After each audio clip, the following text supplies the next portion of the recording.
احمد کا دلبر ہر روز قیامت تک بھی اگر کیا فائدہ برسا پانی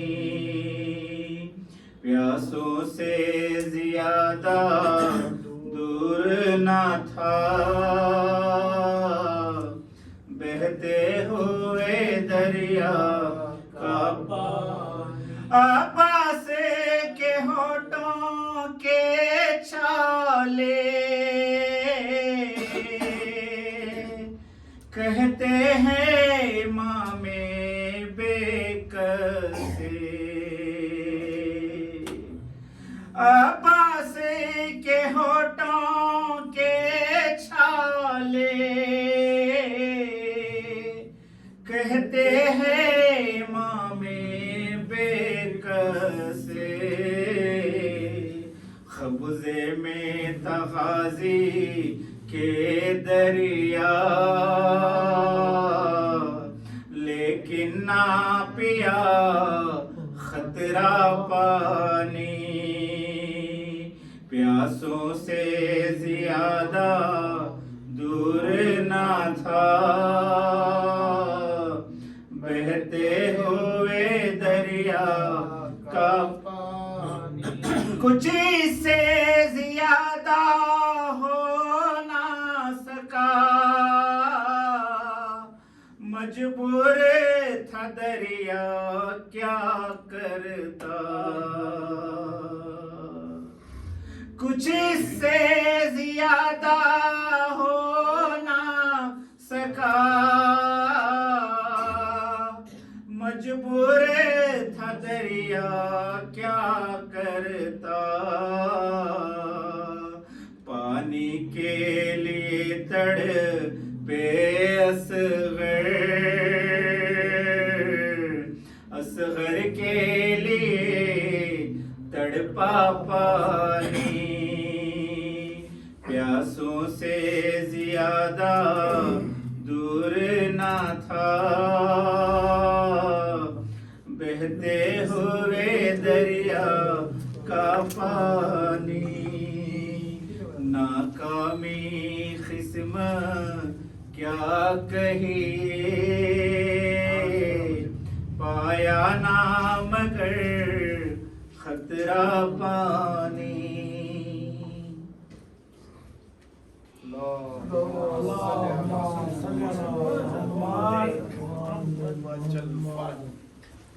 صلوات پر محمد وآل محمد صلوات علی محمد وآل محمد محمد وآل محمد زندان کھل گیا ہے سکینہ وطن چلو سجاد کہہ کے گر پڑے چھوٹی سی خبر پر زندان کھل گیا ہے سکینہ وطن چلو سجاد کہہ کے گر پڑے چھوٹی سی خبر پر دیکھو نہیں رہی میرے ہاتھوں میں اب رسم جانے لگا ہے قافلہ اب لوٹ کر وطن لیکن دوپہر شام میں لیکن دوپہر شام میں قیدی رہ گئی کھا کر تماچے سو گئی زندہ کی خاک پر زندان بن گیا ہے سکینہ وطن چلو سجاد کہے گر پڑے چھوٹی سی خبر پر اماں کی طرح تجھ کو نہ مل سکا نہ مل پائی تھی ردا، بابا کی طرح تجھ کو کفن بھی نہیں ملا،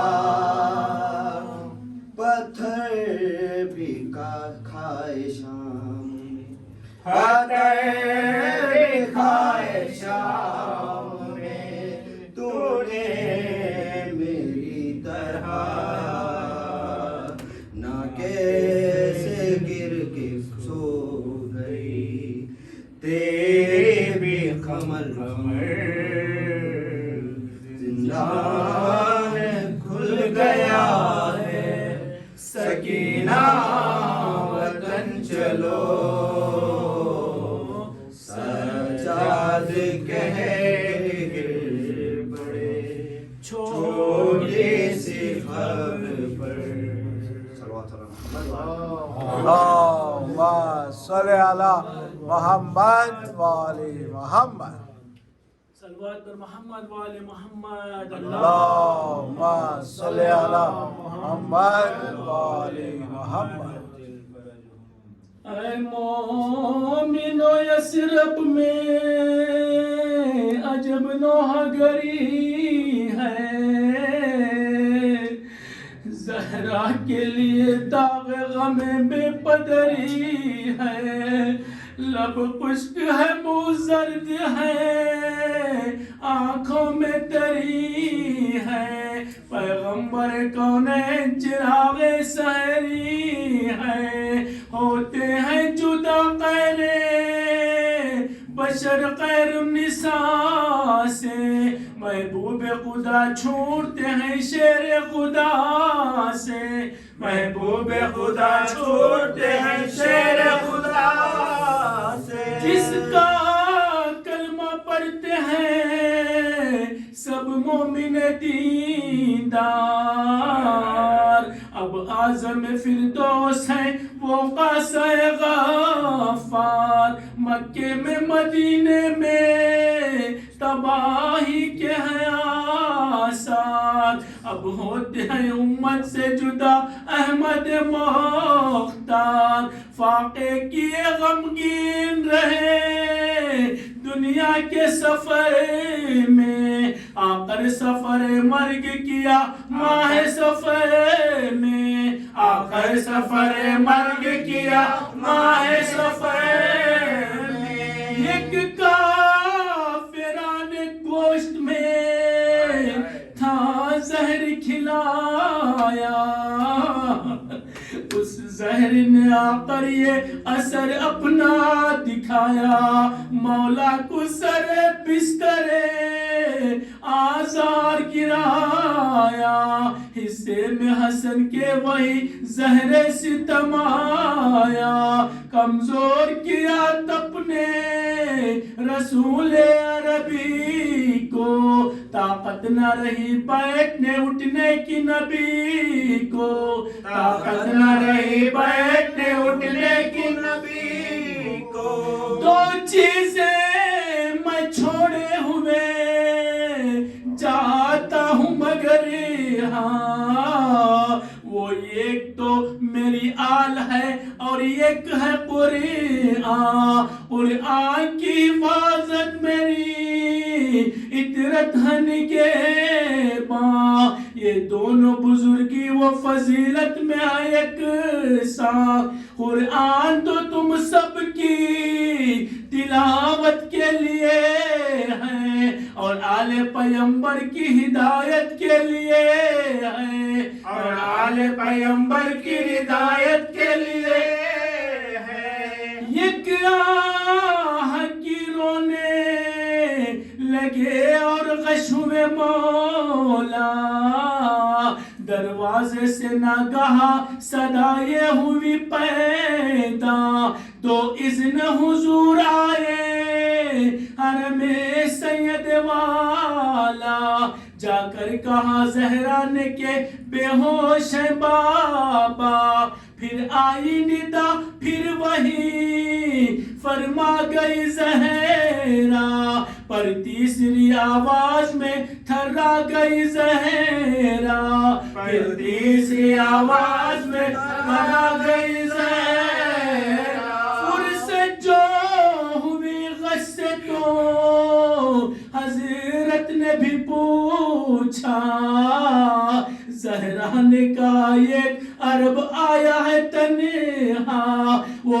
مانتا ہے اذن حضور ہے میرے بابا، کتنا ہی کیا عذر نہیں اس کو پذیرا، حضرت نے کہا یہ ملک الموت ہے زہرا، ہنگام میری زیست کا اب فوت ہے زہرا، ہنگام میری زیست کا اب فوت ہے زہرا، یہ اذن کسی سے بھی نہیں مانگتا واللہ، پر ہاں میرے دروازے کے رتبے سے ہے آگا، اللہ رئیس و شرف سید زیجا، بے حکم نہ گھر میں ملک الموت کو تیرا، پر کرب و بلا میں یہی گھر تھا یہی در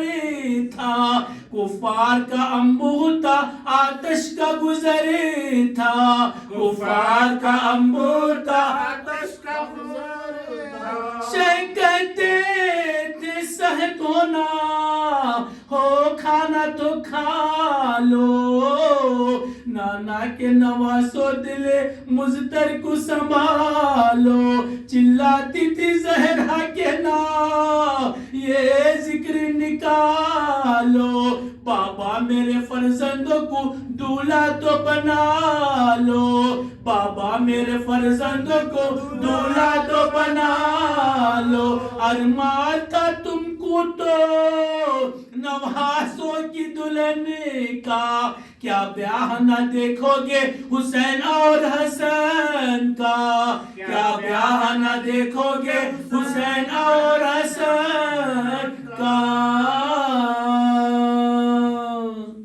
اللہ۔ لوگوں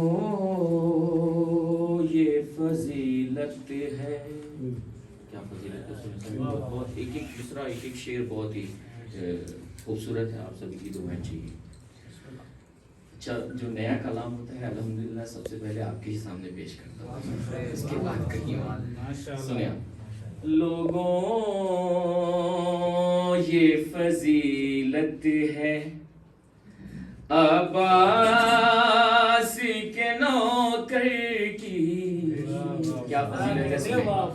لوگوں یہ فضیلت ہے عباس کے نوکر کی، لوگوں یہ فضیلت ہے عباس کے نوکر کی، دنیا پہ حکومت ہے عباس کے نوکر کی، دنیا پہ حکومت ہے، تو عباس کے نوکر کو پرواہ نہیں سانسوں کی، یہ جو ہم سانس لے رہے ہیں شاید اس کو منشن کیا سنیں، عباس کے نوکر کو پرواہ نہیں سانسوں کی، عباس کے نوکر کو پرواہ نہیں سانسوں کی، ارے سانسوں کو ضرورت ہے عباس کے نوکر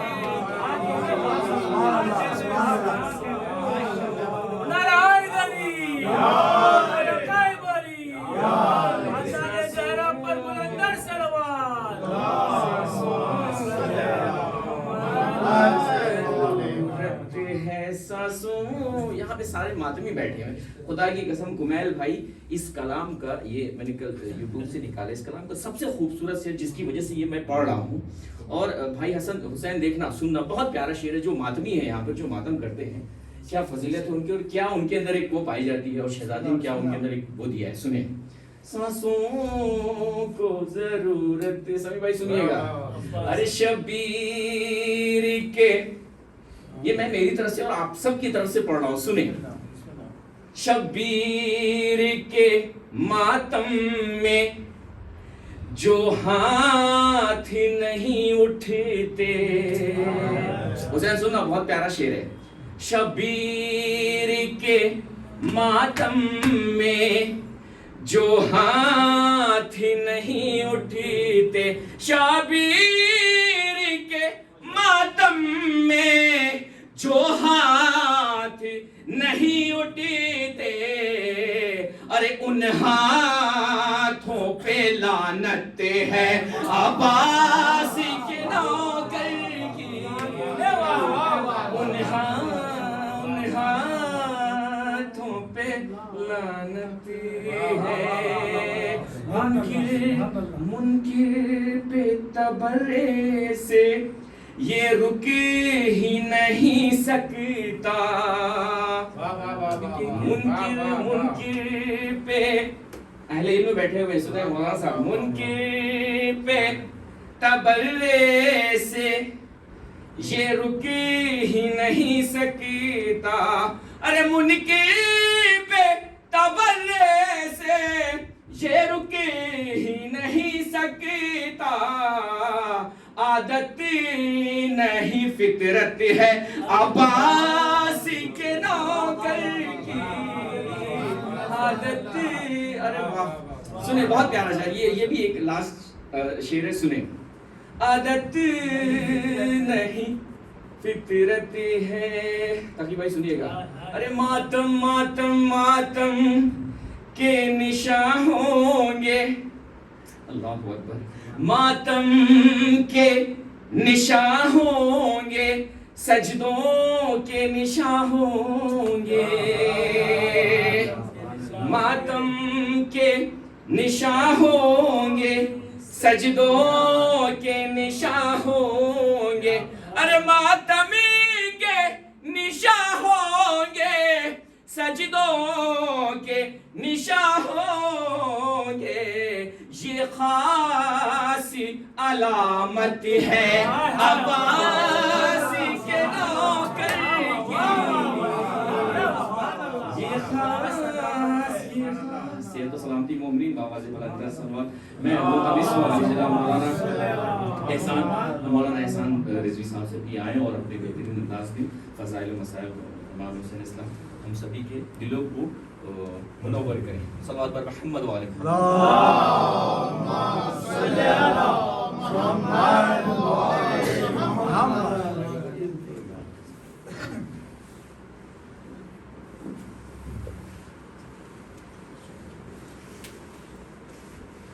رحم اللہ من قرأ سورة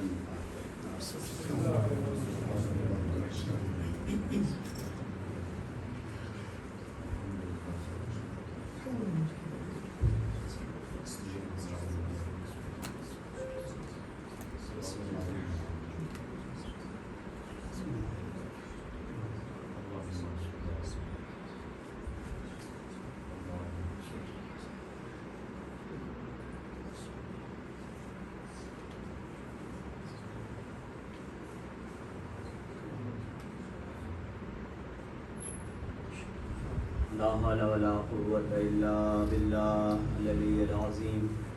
أعوذ بالله من الشيطان الرجيم. بسم الله الرحمن الرحيم. الحمد لله الذي لا يبلغ مدحته القائلون ولا يحصي نعماه العادون ولا يؤدي حقه المجتهدون. الذي لا يدركه بعد الهمم ولا يناله حسن الفتن. الذي ليس لصفته حد محدود ولا نعت موجود ولا أجر ممدود ولا وقت معدود. فترى الخلائق بقدرته ونشر الرياح برحمته ووطد بالصخور ميادانا أرضه والصلاة والسلام التحية والإكرام على النبي المكي الأمي القرشي الحاشمي مولانا جد الحسن والحسين بالقاسم محمد اللهم صل على محمد وآل محمد وآله الطيبين الطاهرين المعصومين المظلومين أما بعد فقد قال الله تعالى في محكم كتابه الكريم وهو أصدق الصادقين وقوله الحق بسم الله الرحمن الرحيم ولقد كان لكم في رسول الله أسوة حسنة اللهم صل على محمد وآل محمد. عزیزان محترم، سلسلہ گفتگو انشاءاللہ ثانیہ عالیہ میں ہوگا کہ رسول اللہ کی سیرت ہمارے لیے اسوہ حسنہ ہے، اور آج ہم انشاءاللہ اس سیرت کے سلسلے میں بیان کرنا چاہتے ہیں کہ جس کی وجہ سے رسول اللہ نے جاہلیت کے ماحول کو اسلام کے ماحول میں بدل دیا۔ لیکن اس سے پہلے ایک بات مجھے استاد محترم کی یاد آئی، کیونکہ اشعار پڑھ رہے تھے ابھی ہمارے بلال بھائی، تو کچھ باتیں یاد آئیں تو میں نے کہا کہ شروع میں انہیں بھی بیان کر دیا جائے۔ بعض لوگ کہتے ہیں کہ بھائی آپ ہمیں قرآن میں دکھائیے، اپنی مجلس دکھائیے، ماتم دکھائیے، نوحہ دکھائیے۔ سوال ہوتا ہے ہاں، آپ قرآن سے ثابت کیجئے، قرآن میں دکھائیے، یا آپ نے کہاں سے ایجاد کر دیا قرآن میں دکھائیے۔ تو دیکھیے، ایک تو ہماری جو تاریخ خونچکا تھی وہ دور گزر چکا، وہ دور گیا کہ جب آپ ہمارے ماتھے پر مجرم کا لیبل لگا دیتے تھے اور جہاں چاہتے تھے وہاں ہمیں جیلوں کے حوالے اور قصر کی دیواروں کے حوالے کر دیتے تھے۔ اس وقت ظاہر سی بات ہے کہ ہماری پوزیشن آپ کے سامنے بے انتہا کمزور تھی، تو ہم بار بار جواب دیتے تھے، آپ کو دکھایا کرتے تھے کہ دیکھیے یہ ہے، یہ ہے، یہ ہے۔ لیکن اب وہ دور گزر چکا ہے، اب وہ دور جو ہے وہ ختم ہو چکا ہے۔ اب ہم الٹا آپ سے سوال کر سکتے ہیں۔ بھئی ایک آدمی ہے، اس کے اوپر الزام ہے کہ یہ مجرم ہے، اب بنگلور میں وہ کہیں پہ بھی رات میں ٹہل رہا ہے 2 بجے 1 بجے، تو پولیس اس سے پوچھے گی آپ کہاں تھے، اس کو صفائی دینی پڑے گی، بھائی میں فلاں جہاں گیا تھا، میڈیکل اسٹور پہ گیا تھا دوا لینے، یہ وہ فلاں کا سب ٹھیک ہے۔ جب تک بیچارہ مجرم ہے تب تک تو ٹھیک ہے، لیکن جب مجرم نہیں ہے تو سامنے والا ڈپٹ کے پوچھ سکتا ہے کہ بھائی تم کون ہوتے ہو ہم سے پوچھنے والے۔ تو اب وہ دور تو ہمارا گزر چکا، اب ہم الٹا آپ سے پوچھ سکتے ہیں کہ جب رسول حسین کے اوپر روئے اور انہوں نے خبر شہادت بتائی تو آپ کیوں نہیں روتے؟ الٹا ہم سوال کر سکتے ہیں۔ لیکن پھر بھی وہ کبھی کبھی اس بات کو کہتے ہیں کہ دیکھیے بھائی قرآن میں تو ہر چیز موجود ہے، قول آپ کے قرآن میں تو ہر شے موجود ہے، لا رتب ولا یابس الا فی کتاب مبین، کوئی خشک و تر نہیں ہے مگر یہ کہ قرآن میں موجود ہو۔ تو آپ ہمیں نوحہ دکھائیے، ماتم دکھائیے، تبرک دکھائیے جو آپ بانٹتے ہیں، یہ ساری چیزیں دکھائیے۔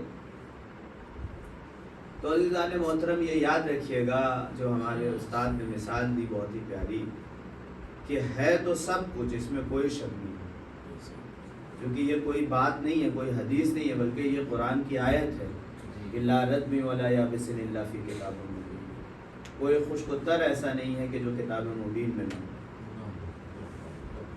لیکن مسئلہ یہ ہے کہ دیکھنے والے کے اندر صلاحیت بھی ہے کہ نہیں۔ اصل مسئلہ تو یہ ہے کہ دیکھنے والے کے اندر صلاحیت ہے کہ نہیں۔ ایک مہمان آپ کے ہاں آئے، آپ نے ان کے سامنے چائے رکھی، انہوں نے کہا دیکھیے چائے میں ہماری شکر نہ ڈالیے گا، انہوں نے کہا کیوں نہ شکر ڈالیں؟ کہیں گے ہمارے شکر کا کوٹا پورا ہو چکا ہے، ہاں اب ہم شکر نہیں لے سکتے۔ ہم نے کہا بھائی کیوں؟ کہنے لگے ہمارے پاس پہلے ہی سے بہت شکر، ہمارے خون میں جب ٹیسٹ ہوا تو شکر زیادہ تھی، شوگر زیادہ تھی۔ کچھ بچے وہاں پہ کھڑے تھے، مچل گئے کہ ہمیں دکھائیے آپ کے خون میں کیسی شکر ہے، موٹے دانے والی ہے کہ پتلے دانے والی ہے، ابلے دانے والی ہے، وہ گڑ تو نہیں ہے۔ کھانا لگا، انہوں نے کہا ذرا تیل کم کریے گا، ہمیں جو ہے کولیسٹرول ہے پہلے ہی سے۔ بچے مچل گئے کہ ہمیں دکھائیے کیسا گھی ہے، ڈالڈا گھی ہے کہ دیسی گھی ہے، کڑوا تیل ہے۔ تو دیکھیے ہمارے جسم میں سب کچھ موجود ہے، ہمارے خون میں یہ تمام معدنیات بھی موجود ہیں، ساری چیزیں موجود ہیں، مگر آسان نہیں ہے، ہر کوئی نہیں دیکھ سکتا۔ ایک قطرہ خون کا لے جائیے پیتھولوجسٹ کے حوالے کر دیے، وہ سب بتا دے گا کیا کم ہے، کیا زیادہ ہے، کیا بڑھا ہوا ہے، کیا گھٹا ہوا ہے، کیا معتدل ہے۔ تو جس طریقے سے ہمارے جسم میں موجود سب کچھ ہے، مگر ہر آنکھیں نہیں دیکھ سکتی، دیکھیں گی تو پیتھولوجسٹ کی آنکھیں دیکھیں گی۔ اسی طریقے سے قرآن میں سب کچھ موجود ہے، مگر ہر آنکھ نہیں دیکھے گی، دیکھے گی تو ائمہ معصومین کی آنکھیں دیکھیں گی۔ نعرے حیدری، نعرے صفدری، نعرے صلوات،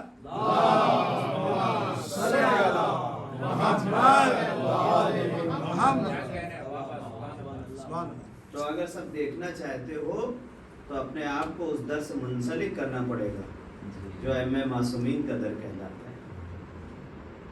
اور عزیزان محترم، یہ وہ در ہے کہ جس کو در علم کہا گیا، فرمایا گیا انا مدینۃ العلم وعلی بابھا۔ پیغمبر کی ذات بے انتہا بلند ذات ہے، اور لوگوں نے گن کر کے بتایا کہ 12,000 مرتبہ فرشتہ نازل ہوا اور رسول اللہ کے پاس آیا۔ 12,000 مرتبہ قرآن لے کر کے آیا اور دیگر احکامات لے کر کے آیا، 12,000 مرتبہ رسول اللہ کے پاس فرشتہ آیا۔ ایک مرتبہ آیت اللہ سبزواری اس بات کو بیان کر رہے تھے، تو مجمع سے کسی نے کھڑے ہو کر کے پوچھا کہ وہ تو ٹھیک ہے، یہ بتائیے کہ علی کے پاس فرشتہ کا مرتبہ آیا؟ تو انہوں نے بغیر رکے ہوئے فوراً جواب دیا کہ رسول کے پاس تو فرشتہ 12,000 مرتبہ آیا، مگر علی کے پاس فرشتہ 24,000 مرتبہ آیا۔ سبحان اللہ۔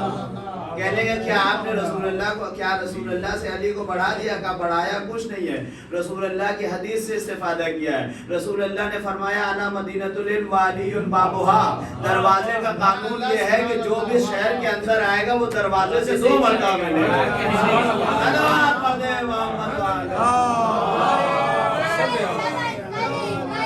علی علی علی علی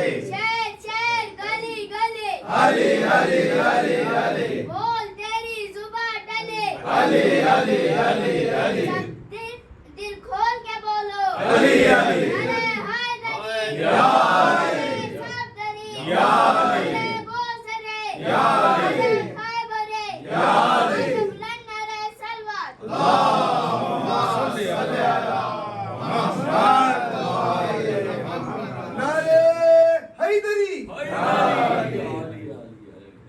آپ تو علی کو بڑھا دیتے ہیں، آپ تو بہت علی کو بڑھا دیتے ہیں، بہت آگے بڑھا دیتے ہیں، رسول کو گھٹا دیتے ہیں، علی کو بڑھا دیتے ہیں، آپ علی کو بڑھا دیتے ہیں۔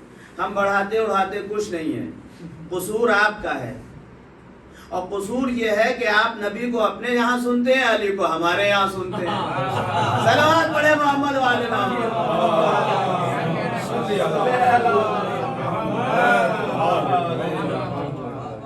آپ نبی کو اپنے یہاں سنتے ہیں تو بتایا جاتا ہے کہ نبی خطا کر سکتا ہے، نبی غلطیاں کر سکتا ہے، نبی امی ہوتا ہے، نبی پڑھا لکھا نہیں ہوتا ہے۔ ہمارے یہاں آتے ہیں تو ہم بتاتے ہیں کہ ہمارا علی تو وہ ہے کہ جو جبریل کو پڑھاتا ہوا نظر آتا ہے۔ صلوات پڑھے محمد والے محمد۔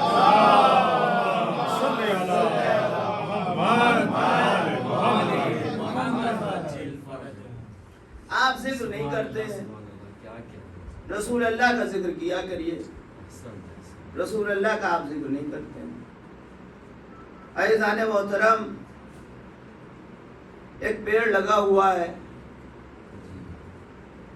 تناور درخت خوب بڑا سا۔ ایک صاحب کہنے لگے ذرا اس پیڑ کی تعریف کیجئے۔ میں نے کہا بھائی کیا اس کے پتے ہیں، بڑے بڑے پتے ہیں اور بڑا گھنے پتے ہیں، اور اس کی زبردست چھاؤں ہے، اس کے اندر کوئی بھی چھاؤں میں آ کر کے کوئی بھی مسافر بیٹھ سکتا ہے، آرام کر سکتا ہے۔ کہنے لگے دیکھیے پتوں کی تعریف نہ کیجئے، پیڑ کی تعریف کیجئے۔ ہم نے بھائی اس کی شاخیں بہت لمبی لمبی ہیں، بڑی گھنی ہیں، بہت بڑی بڑی۔ کہ شاخوں کی تعریف نہ کیجئے، پیڑ کی تعریف کیجئے۔ میں کہا بھائی اس کی لکڑی بہت اچھی ہے، اس کی لکڑی لے جائیے کاٹ کے، بہت مضبوط ہے، بہت دنوں میں خراب ہوتی ہے، اچھا آسانی سے خراب نہیں ہوتی۔ اس کی لکڑیوں کا آپ دروازہ بنائیے، کھڑکی بنائیے، ممبر بنائیے۔ جیسے ہی ممبر کا تذکرہ آیا پھر بھڑک گئے۔ کہنے لگے پیڑ کی تعریف کیجئے، لکڑیوں کی تعریف نہ کیجئے۔ اگر ان کی تعریف ہٹا دیجئے تو پیڑ بچے گا ہی کہاں؟ یہی تو معاملہ رسول کے ساتھ ہوا کہ رسول نے فرمایا کہ دیکھو یاد رکھو فاطمہ میرا جگر کا ٹکڑا ہے، حسن و حسین میرے سر اور پیر ہیں، اگر ان کو ہٹا دو گے تو رسول اللہ دکھائی کہاں دیں گے تمہیں؟ حسنین نصف نصف بدن دل ہے فاطمہ، اور شیر کبریا کے سوا سر کہوں کسے۔ حسنین نصف نصف بدن دل ہے فاطمہ، اور شیر کبریا کے سوا سر کہوں کسے۔ اجزائے مصطفیٰ ہے پیام آل مصطفیٰ، عطرت کو چھوڑ دے تو پیمبر کہیں کسے۔ جیو جیو جیو مولانا جیو۔ سبحان اللہ سبحان اللہ، نعرہ حیدری۔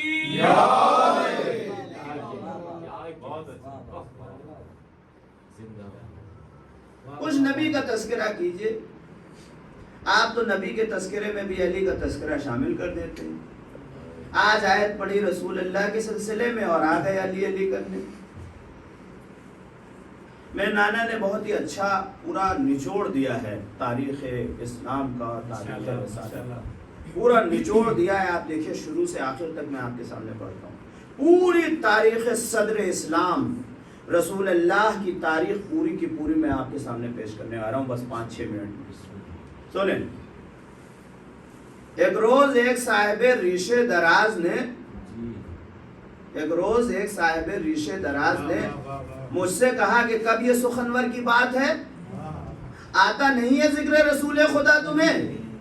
بس فاطمہ کا ذکر اور حیدر کی بات ہے۔ میں نے کہا کہ ذکر رسول خدا کروں؟ کہنے لگے کہ ہاں یہی جوہر کی بات۔ میں نے سنایا دعوت اول کا تذکرہ، بولے ہٹاؤ اس میں تو حیدر کی بات ہے۔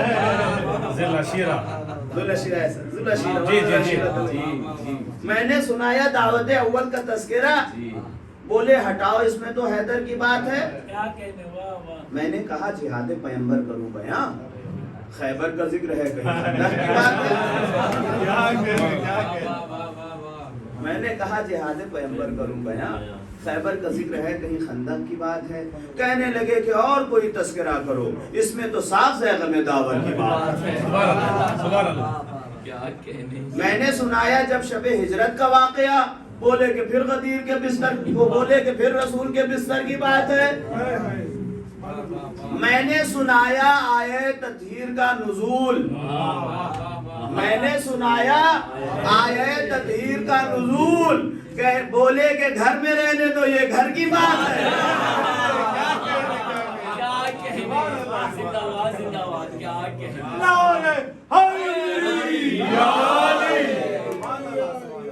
میں نے کہا جہاد پیمبر کروں بیاں؟ خندق کا ذکر ہے کہیں خیبر کی بات ہے۔ کہنے لگے کہ اور کوئی تذکرہ کرو، اس میں تو صاف سے غم دعوت کی بات ہے۔ میں نے سنایا آیے تطہیر کا نزول، بولے کہ گھر میں رہنے دو یہ گھر کی بات ہے۔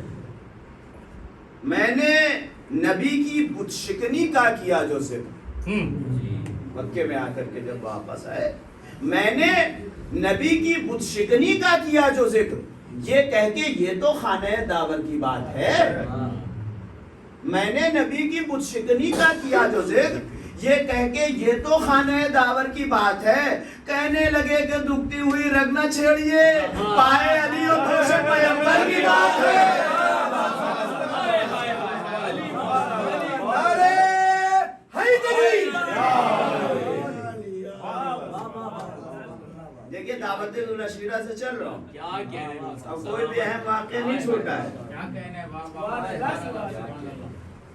میں نے نبی کی بت شکنی کا کیا جو ذکر، یہ کہہ کے یہ تو خانہ داور کی بات ہے، کہنے لگے کہ دکھتی ہوئی رگ نہ چھیڑیے، پائے علی و دوش پیغمبر کی بات ہے۔ میں نے نبی کے آخری حج کا کیا جو ذکر، آخری حج پہ میں نے نبی کے آخری حج کا کیا جو ذکر، بولے کہ پھر غدیر کے منبر کی بات ہے۔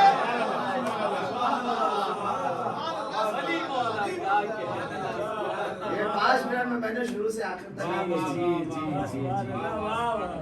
بولے کہ پھر غدیر کے منبر کی بات ہے۔ میں نے کہا کہ ذکر نبی کس طرح کروں، احمد کی بات بات میں حیدر کی بات ہے۔ میں نے کہا کہ ذکر نبی کس طرح کروں، احمد کی بات بات میں حیدر کی بات ہے۔ کہنے لگے کہ اوروں کا ذکر آتا نہیں ہے کیوں، کہنے لگے کہ اوروں کا ذکر آتا نہیں ہے کیوں۔ میں نے کہا کہ یہ تو مقدر کی بات ہے۔ سلام پڑھ دے محمد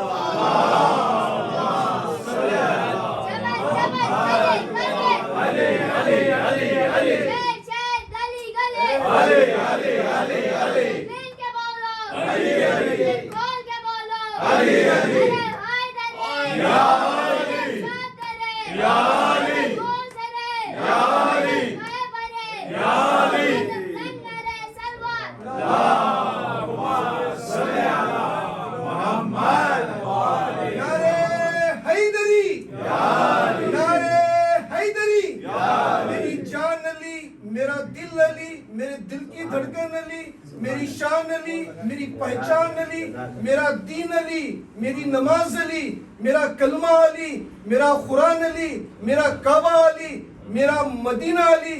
میری سانسیں رک جائے گی ایک دن، میری روح بھی کہے گی علی علی علی علی علی علی علی علی علی علی۔ نعرہ حیدری، نعرہ حیدری، لبیک یا حسین، لبیک یا حسین، لبیک یا حسین۔ سلامتی مولانا صاحب اور مومنین بابا سے بلند تر صلوات۔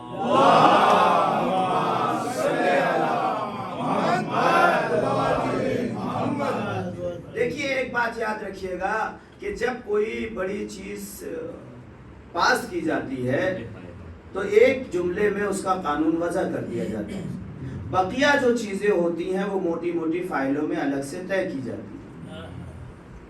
قرآن چونکہ قیامت تک رہنے کے لیے ایک کتاب آئی تھی، لہٰذا اس میں بڑی بڑی فائلوں کو صرف ایک ایک جملے میں بیان کر دیا گیا، ایک جملہ بیان کر دیا گیا، اس کے نیچے جو تفصیلات تھی وہ سب رسول اللہ نے بیان کی، وہ احادیث کے ذریعے سے بیان کی گئی۔ میں اس کا جواب دینے لگا ہوں کہ یہ محرم آپ نماز میں دکھائیے اور یہ نوحہ دکھائیے، یہ ساری تو ایک ایک چیز ایک ایک جملے کے اندر وہ ساری چیزیں بیان کی گئی۔ مثلا نماز ہے، آپ نماز کا جانتے ہیں کتنا موٹا فائل ہے، ظہر کی نماز 4 رکعت ہے اور وہ جو ہے 4 رکعت ہے، مغرب کی جو ہے 3 رکعت ہے، صبح کی 2 رکعت ہے، اور شک ہو جائے تو یوں ہوگا، اور بغیر وضو کے پڑھ لی تو وہ باطل ہو جائے گی، اور درمیان میں اگر انسان کو 2 سجدے 4 سجدے ہو گئے تو کیا ہوگا۔ یہ ساری کوئی معمولی بات نہیں ہے۔ اگر انسان کو پتہ نہ ہو کہ قبلہ کدھر ہے تو کیا ہوگا، پانی نہ ہو تو کیا ہوگا، یہ ساری بہت موٹی فائل ہے، اس کی کوئی معمولی بات نہیں۔ لیکن قرآن نے کیا کہا، اقیم الصلاۃ، نماز قائم کرو۔ اب آپ کسی سے کہیے کہ مغرب کی نماز دکھاؤ ہمیں، قرآن نے کہ 3 رکعت ہے، تو وہ یہ نہیں دکھا پائے گا، لیکن اسی قانون کے تحت رسول اللہ بتا دیں گے، کیونکہ اللہ نے ایک جملے کے اندر بیان کر دیا، وہ ساری چیز اس کے اندر آ گئی۔ زکوٰۃ کا آپ دیکھ لیجئے کتنا موٹا فائل ہے، اگر بارش ہو گئی تو کتنا زکوٰۃ نکلے گا، اور اگر خود محنت سے پانی لا کر کے سینچائی کی ہے تو کتنا نکلے گی زکوٰۃ، اور غلات پہ کتنی نکلے گی، اور اس پہ کتنی نکلے گی، اور کیا ہوگا. یہ بہت موٹا فائل ہے، لیکن یہ ساری باتیں آپ کو قرآن میں نہیں ملے گی. قرآن بس اتنا کہے گا وَآتُوا الزَّکَاۃَ، زکوٰۃ دو. بقیہ باتیں رسول اللہ بتائیں گے، وہ ساری چیزیں اس میں آئیں گی. حج کا آپ دیکھیے کہ حج کا کتنا بڑا میٹر ہے. حج تمتع ہوتا ہے، قران ہوتا ہے، افراد ہوتا ہے، اور عمرہ ہوتا ہے اس کے اندر، اور پھر اس کے بعد اس میں طواف ہوتا ہے، اور صحیح ہوتا ہے، رمی جمرات ہوتا ہے. اگر یوں ہو جائے تو یہ ہوگا، اور اگر انسان نے ایک جو بھی کہیں وہاں پہ مار دی تو اتنا یہ دینا پڑے گا. یہ ساری چیز ہے کہ نہیں؟ کوئی معمولی چیز ہے کیا؟ کتنا موٹا فائل ہے. مگر کیا کہا گیا؟ وَلِلَّهِ عَلَى النَّاسِ حِجُّ الْبَيْتِ مَنِ اسْتَطَاعَ إِلَيْهِ سَبِيلًا. اللہ کی طرف سے لوگوں کے اوپر حج واجب کر دیا ہے جو بھی استطاعت رکھتا ہوگا. وہ اتنا ہی تو کہا گیا ہے کہ اس کے علاوہ کچھ کہا گیا. تو بڑی بڑی باتیں ہوتی ہیں، بہت کچھ ہوتی ہیں، تفصیلات ہوتی ہیں، مگر قرآن ایک جملے میں کہہ دیتا ہے. بقیہ جو میٹر ہوتا ہے تو وہ رسول اللہ کی حدیثیں طے کرتی ہیں، وہ سیرتیں طے کرتی ہیں. قرآن نے بھی ہماری ان مجلس وعظہ کا ایک جملہ دے دیا اور کہا کہ قُلْ لَا أَسْأَلُكُمْ عَلَيْهِ أَجْرًا إِلَّا الْمَوَدَّةَ فِي الْقُرْبَى. اے میرے رسول آپ کہہ دیے کہ اجر رسالت کے سلسلے میں صرف محبت اہل بیت کے علاوہ کچھ نہیں چاہتا. اب اس کے بعد جتنا موٹا فائل ہے وہ سب سیرتوں سے طے ہوگا. سلام علیہ محمد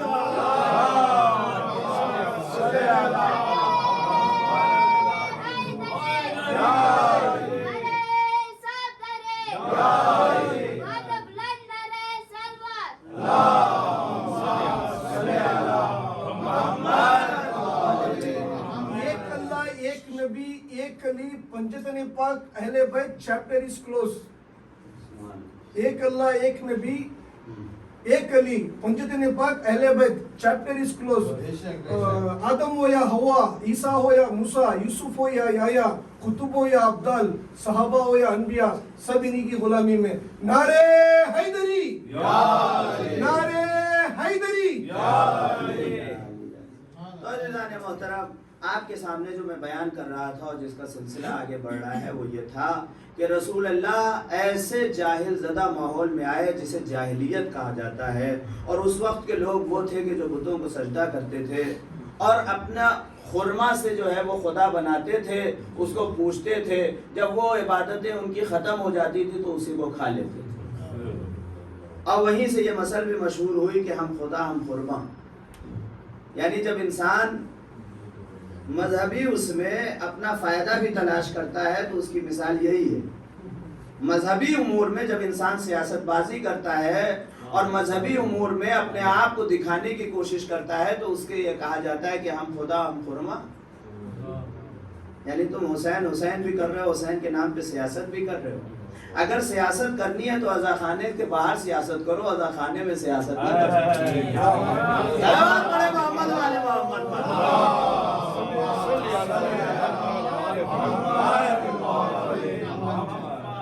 باہر سیاست چلتی نہیں، دوسروں سے لڑ پاتے نہیں، دوسروں کے مقابلے میں اپنی شہرت دکھا پاتے نہیں. ایک عزادار سیدھے سادھے مل جاتے ہیں تو یہاں آ کر کے سیاست شروع کر دیتے ہیں. تو یہ وہی مثال ہے کہ جب تک حسین حسین ہوا، حسین حسین کرتے رہے اور پھر اسی کے ذریعے سے فائدہ اٹھانے لگے. تو وہ لوگ جو جاہلیت کے زمانے میں تھے وہ خرما کے ذریعے سے، کھجوروں کے ذریعے سے اپنا بت بناتے تھے، ان بتوں کو پوجتے تھے، اور جب ان کی پوجا ختم ہو جاتی تھی تو اس کو مل بانٹ کے کھا لیتے تھے. یہ ماحول تھا ان. اور دل کے ایسے سخت تھے کہ اپنی ہی بیٹی کو زندہ درگور کر دیتے تھے. قرآن کہتا ہے بڑی کھلی ہوئی گمراہی میں مبتلا تھے. ایسے لوگ تھے کہ ان کے سینے میں باپ کے دل دھڑکنے کے بجائے ایک قاتل دل دھڑکتا تھا، اپنی ہی بیٹی کو زندہ درگور کر دینے والا. یہ بات میں ایسے ہی نہیں کہہ رہا ہوں، بلکہ روایتیں بھی موجود ہیں اور تاریخوں میں بھی لکھا ہوا ہے. ایک شخص آتا ہے اور آ کر کے کہتا ہے یا رسول اللہ، جب اسلام مضبوط ہو جاتا ہے اور اسلام پھیل جاتا ہے تو ایک شخص آتا ہے کہتا ہے یا رسول اللہ کیا میرا گناہ معاف ہو سکتا ہے؟ رسول اللہ نے فرمایا بے شک میرا اللہ رحیم ہے، کریم ہے، وہ تیرا گناہ معاف کر دے گا۔ کہا یا رسول اللہ واقعی میرا گناہ بڑا ہے، کیا معاف ہو سکتا ہے؟ کہا میرا رسول غفار، میرا اللہ غفار ہے، وہ معاف کر دے گا۔ کہا یا رسول اللہ میرا گناہ بڑا بھینکر ہے، بڑا سنگین ہے، کیا معاف ہو سکتا ہے؟ کہا یہ بتا تیرے گناہ زیادہ ہیں یا ہواؤں میں ذرات زیادہ ہیں؟ کہا یا رسول اللہ میرا گناہ بہت بڑا ہے۔ کہا یہ بتا تیرے گناہ زیادہ ہیں یا زمین میں کنکر اور پتھر زیادہ ہیں؟ کہا یا رسول اللہ میرا گناہ بہت بڑا ہے۔ کہا یہ بتا تیرے گناہ زیادہ ہیں یا آسمان میں ستارے زیادہ ہیں؟ میرا خدا بڑا رحیم ہے، وہ تجھے معاف کر دے گا۔ ایک مرتبہ کہتا ہے یا رسول اللہ سن تو لیجئے میرا گناہ کیا ہے۔ اب وہ سنانے پہ آیا اور سنانے لگا، کہنے لگا یا رسول اللہ زمانے جاہلیت میں جب آپ نہیں آئے تھے اور بعثت نہیں ہوئی تھی، اس وقت ہمارے یہاں رواج تھا کہ ہم بیٹیوں کو زندہ درگور کر دیتے تھے۔ میری بیوی حاملہ تھی اور مجھے ایک سفر پہ جانا پڑ گیا، میں سفر پہ نکل گیا، جب میں سفر سے واپس آیا تو 3 سال گزر چکے تھے۔ میں نے آتے ہی اپنی بیوی سے سوال کیا کہ وہ حمل کیا ہوا، لڑکا پیدا ہوا یا لڑکی؟ تو اس نے فوراً کہہ دیا وہ حمل ضائع ہو گیا، کوئی بچہ نہیں پیدا ہوا۔ میری بیوی نے، میری زوجہ نے مجھ سے وہ واقعہ جو ہوا تھا چھپا لیا، چونکہ میری بیٹی پیدا ہوئی تھی۔ یا رسول اللہ میں کبھی کبھی دیکھتا تھا کہ کوئی لڑکی میرے گھر میں آتی اور کھیلتی ہے، جب میں اسے دیکھتا تھا تو میں کہتا تھا یہ کس کی لڑکی ہے؟ تو میری بیوی مجھ سے جھوٹ بولتی تھی اور کہتی تھی کہ یہ کسی پڑوس کی ہے، فلاں کی ہے، فلاں کی ہے، اور بات چھپا لے جاتی تھی۔ میں سوچتا تھا کہ وہ کب زندہ درگور کرے گا، اپنی بچی کو اب اتنی بڑی ہو گئی، اب تک تو اس کو زندہ درگور کر دینا چاہیے تھا۔ میں سوچتا تھا میں پوچھوں گا، لیکن بہرحال میں کام میں لگ جاتا تھا اپنے، اور اسی میں 3 سال اور گزر گئے، یہاں تک کہ میری بچی 6 سال کی ہو گئی۔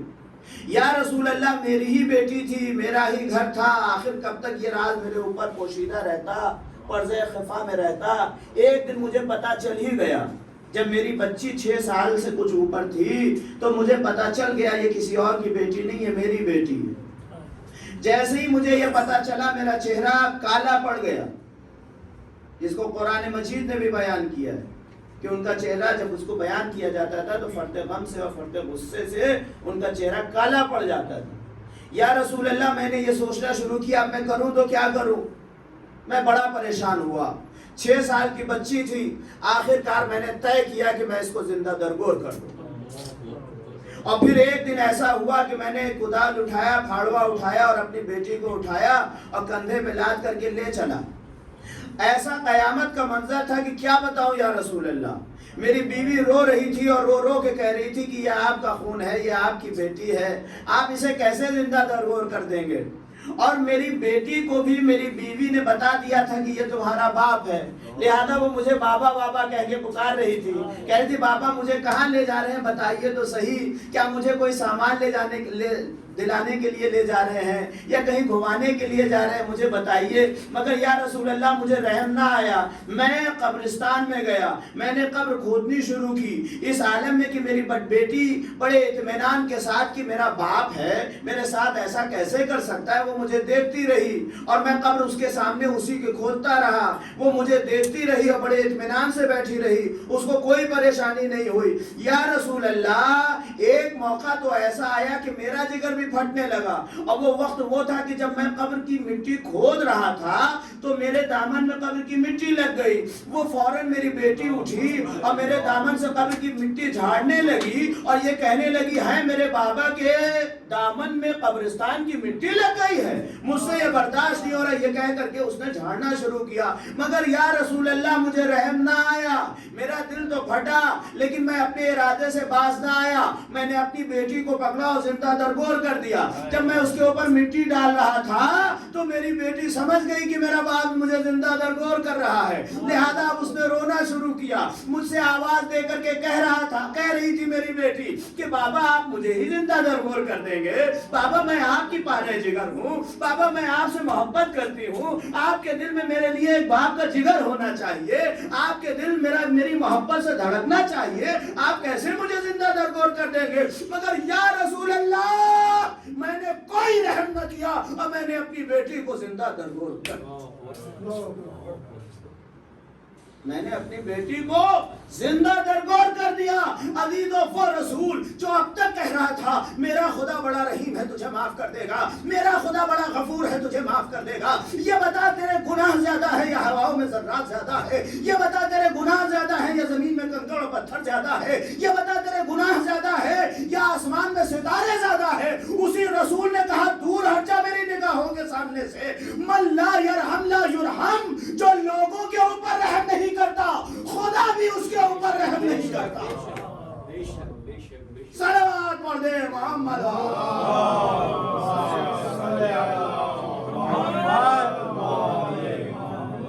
لا یرحم من لا یرحم لا یرحم, من لا یرحم لا یرحمہ اللہ, جو لوگوں کے اوپر رحم نہیں کرتا خدا بھی اس کے اوپر رحم نہیں کرتا. رسول نے اسے اپنے سے دور کر دیا. تو ماحول ایسا تھا, اس طریقے کا ماحول تھا کہ انسان اتنا قسی القلب تھا کہ ایک جانور اگر آ کر کے کچھ چر جاتا تھا, کہیں سے پانی پی لیتا تھا, تو پتہ چلتا تھا کہ سالہ سال جنگیں ہوا کرتی تھی. جنگ کے میدان میں بچے پیدا ہوتے تھے, بڑے ہوتے تھے, اور اسی جنگ میں قتل ہو کے مر جایا کرتے تھے. یہ بات تو تاریخوں میں لکھی ہے بھائی, میں کوئی اپنی طرف سے کوئی بات نہیں پڑھ رہا ہوں, یہ سب معتبر تاریخوں میں یہ باتیں لکھی.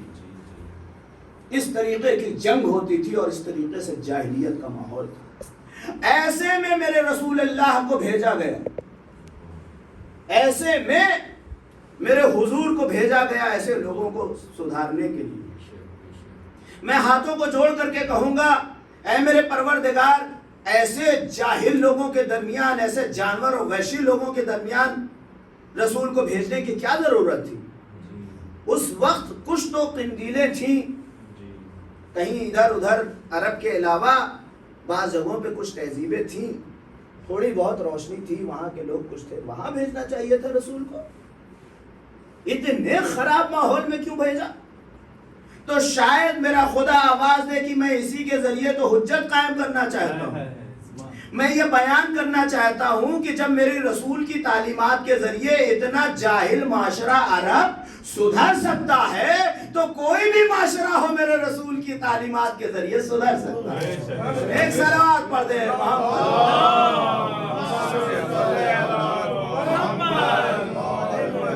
نعرے تکبیر, نعرے رسالت, نعرے حیدری, لبیک یا حسین, لبیک یا حسین, لبیک یا سکینہ, لبیک یا سکینہ, لبیک یا زینب, لبیک یا زینب, لبیک یا حسن, لبیک یا حسن, لبیک یا حسن, شاست حسین, بادشاست حسین, دین است حسین, دین پناست حسین, ندائے روحی روح است حسین, اسم اللہ ذات است حسین, سرداد نادات دست در دست یزید, حقائق بنا لا الہ الا است حسین. لبیک یا حسین, لبیک یا حسین, لبیک یا حسین.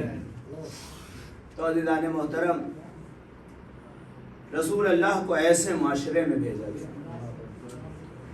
اور اس کے لیے ہمارے استاد محترم ایک بہت ہی اچھی مثال دیتے تھے اور بہت ہی خوبصورت مثال دیتے تھے. انہوں نے ایک مثال دی کہ مثلا کچھ نوجوانوں نے تقریر کے لیے ایک مولوی صاحب کو بلایا, ایک خطیب کو بلایا, ایک بڑا خطیب, اور بڑا انتظام کیا, ٹینٹ بھی لگا ہوا ہے, یہ بھی ہے وہ بھی ہے, سب کچھ ہے, اور مولانا کو بلایا گیا. آئیے صاحب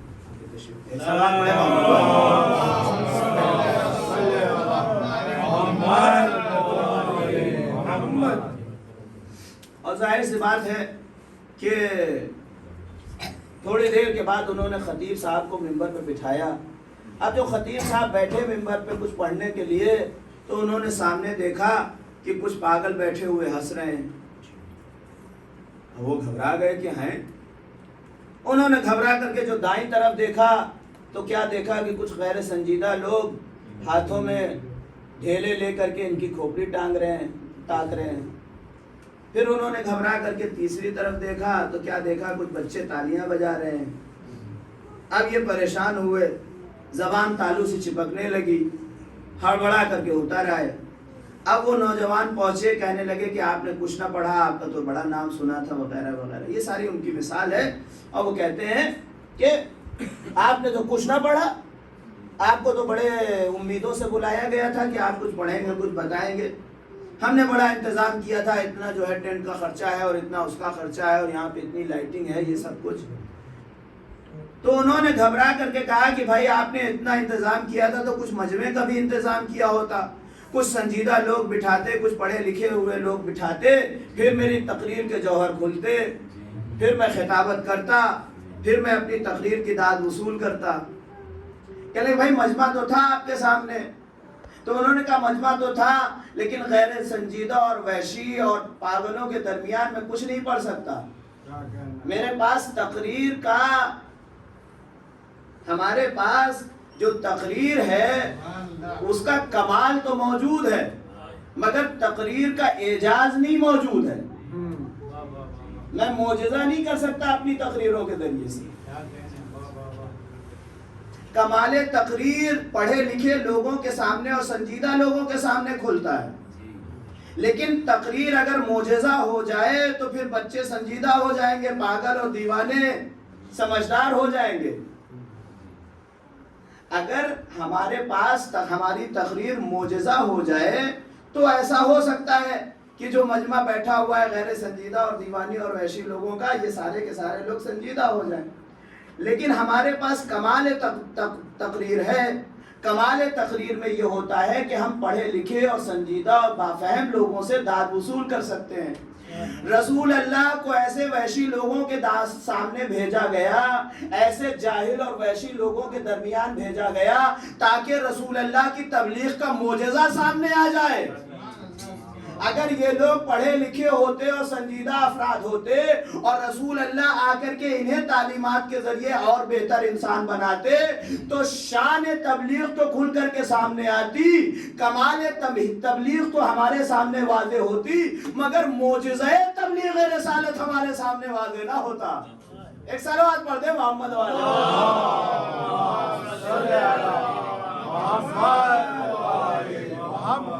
لہذا سب سے برے ترین ماحول میں کہ جہاں اچھائی کے نام پر کوئی اچھائی نہیں تھی اور برائی کے نام پر کوئی برائی ایسی نہیں تھی کہ جو اس معاشرے میں نہ پائی جاتی ہو، ایسے معاشرے میں میرے رسول کو بھیجا گیا۔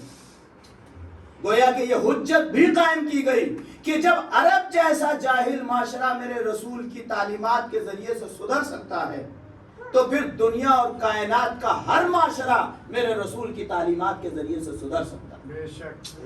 لیکن مسئلہ یہ ہے کہ جب رسول اللہ آئے تو انہوں نے تبلیغ کیسے کی اور لوگوں کو سدھارا کیسے۔ بس عزیزان محترم یہ فلسفہ سن لیجئے، بس 5-6 منٹ کے اندر میں اس کو آپ کے سامنے بیان کر دوں اور پھر اس کے بعد جو ہے زحمت تمام ہو رہی۔ رسول اللہ نے کیا کیا کہ اتنا جاہل معاشرہ سدھرا ہوا معاشرہ بن گیا۔ یہ ایسا معاشرہ کہ جس کے سینے میں ایک بیٹی کے لیے باپ کا محبت بڑا دل نہیں دھڑکتا تھا بلکہ ایک قاتل دل دھڑکتا تھا، جس کی ایک ہلکی سی منظر کشی میں نے ابھی آپ کے سامنے کی۔ آخر کیا کیا بھائی؟ رسول اللہ کوئی جادو کی لکڑی تو لے کر کے نہیں آئے تھے کہ ادھر گھمایا اور سب کے سب صحیح ہو گئے۔ بھائی کچھ تو کیا رسول اللہ نے، تو وہ کیا فلسفہ پیش کیا جس کی بنیاد پر رسول اللہ نے ان لوگوں کو انسان بنا دیا۔ تو سب سے پہلے رسول اللہ نے یہ دیکھا کہ وہ کون سی چیز ہے کہ جس کی بنیاد پر یہ جاہل معاشرہ ہے۔ یہ جاہلیت کا معاشرہ ہے۔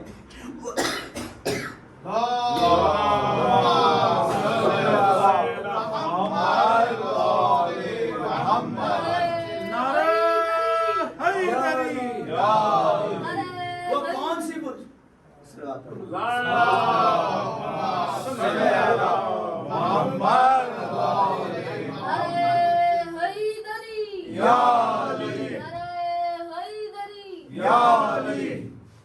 کہا کہ وہ کون سی بنیاد ہے, وہ کون سی چیز ہے, وہ جڑ کیا ہے کہ جس کی بنیاد پر اتنی برائیاں اس معاشرے میں پھیلی ہوئی.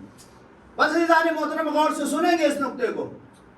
دیکھیں کبھی کبھی ایسا ہوتا ہے کہ کسی کمرے میں پانی آ رہا ہے, اب یہاں سے لے کر کے وہاں تک پانی پھیلا ہوا ہے, تو جو عقل مند آدمی ہوتا ہے وہ یہ دیکھتا ہے کہ پانی آ کہاں سے رہا ہے. سب سے پہلے وہاں سے پانی روک دیا جائے اور پھر یہاں کا پانی نکالا جائے تو بات سمجھ میں آ جائے گی, بات اچھے سے صاف ہو جائے گا. لیکن اگر انسان صرف پانی نکالتا رہے گا تو ادھر سے پانی آتا رہے گا, زندگی بھر پانی نکالتا رہے گا, لیکن وہاں سے پانی ختم ہونے والا نہیں. لہذا رسول اللہ نے کہا وہ منبع کہاں سے ہے, وہ جو برائیوں کا منبع ہے, وہ جو برائیوں کی جڑ ہے, وہ جو برائیوں کی بنیاد ہے کہ جس کی بنیاد پر یہ معاشرہ جاہلیت کا معاشرہ ہے, وہ ہے کیا, اس کا پتہ لگائیں. تو دیکھیے انسان کے اندر ایک لالچ, ایک ایسا جذبہ ہے, لینے کا جذبہ ایسا ہے کہ جو انسانیت کو ہر برائی پر ابھارتا ہے. ہر برائی انسان کے اندر اس وجہ سے ہے کہ انسان یہ سوچتا ہے کہ بس مجھے مل جائے اور میرے ہاتھ میں آ جائے. ہر چیز انسان چاہتا ہے کہ میرے ہاتھ میں آ جائے. لہذا جب تک حق سے ملتا ہے حقدار بن کے لیتا ہے, اور جب ناحق ملتا ہے تو ناحق لے لیتا ہے, چھین کر کے لے لیتا ہے, غصب کر لیتا ہے. جب تک سیلری ملتی ہے سیلری لیتا ہے, اور جب سیلری نہیں ملتی تو میز کے نیچے سے پیسے پکڑ لیتا ہے. اور کوئی کہتا ہے ہاں یہ کیا کر رہے ہو, تو کہتا ہے کہ یہ تو فضل الہی ہے. جب تک سیلری ہے تب تو ٹھیک ہے, اور جب ادھر سے ملنے لگتا ہے تو ادھر سے لیتا ہے. جب تک حق سے مل رہا ہے, باپ کا حق ہے تو ٹھیک ہے, حقدار بن کے لے رہا ہے. اور جہاں پہ اس نے دیکھا کہ بھائی کا حق مارا جا سکتا ہے تو اس کا حق مار دیا, جہاں پہ دیکھا بہن کا حق مارا جا سکتا ہے تو اس کا حق مار دیا. تو یہ لینے کا جذبہ ہے انسان کے اندر کہ جو انسان کو ہر برائی پر آمادہ کرتا ہے اور ہر برائی پر ابھارتا ہے. لہذا رسول اللہ نے کہا کہ بس اسی جذبے کو اگر بدل دیا جائے تو معاشرے میں امن پیدا ہو جائے گا اور معاشرے میں سلامتی آ جائے گی.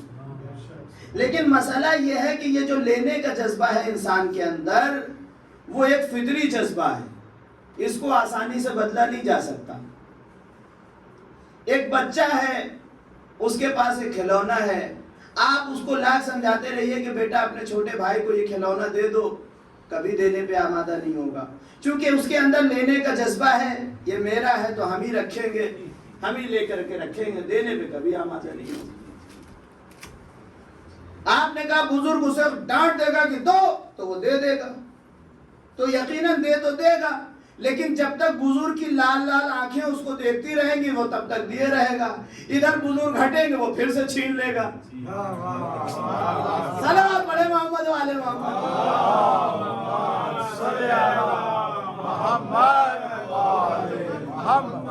تو رسول اللہ یہ تو نہیں کرنا چاہتے ہیں کہ جب تک رسول رہیں, رسول دیکھتے رہیں, تب تک مسلم معاشرہ سدھرا رہے, بلکہ رسول اللہ تو یہ چاہتے ہیں کہ ہم چلے جائیں, ہمارا والا پردہ غیب میں رہے, مگر لوگ امن اور سلامتی کے ساتھ رہیں.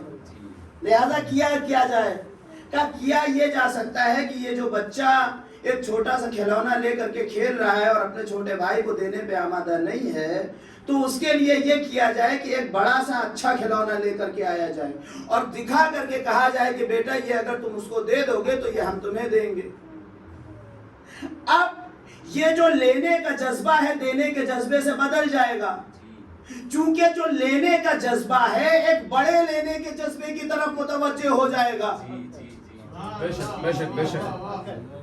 ایک بڑے لینے کے جذبے کی طرف متوجہ ہو جائے گا. لہذا اب یہ تیار ہو جائے گا, یہ سوچے گا کہ اگر ہم نے اپنا یہ چھوٹا سا معمولی سا کھلونا اسے دے دیا تو مجھے بڑا کھلونا ملے گا, ایک بڑی چیز مجھے ملے گی. بس رسول اللہ نے یہی کہا کہ دیکھو اگر آج تم 2 رکعت کی نماز پڑھ لو گے اور اپنا 2 منٹ ہمیں دے دو گے تو یہ ضائع ہونے والا نہیں ہے, یہ جنت میں تمہیں ملے گا. خمس کے نام پہ جو کچھ تم دے دو گے یہ ضائع ہونے والا نہیں ہے, اس سے کہیں زیادہ ہم تمہیں جنت میں دیں گے. پتہ چلا کہ مسلمان کا یہ جو لینے کا جذبہ تھا دینے کے جذبے سے بدل گیا. ایک صلوات پڑھ دے محمد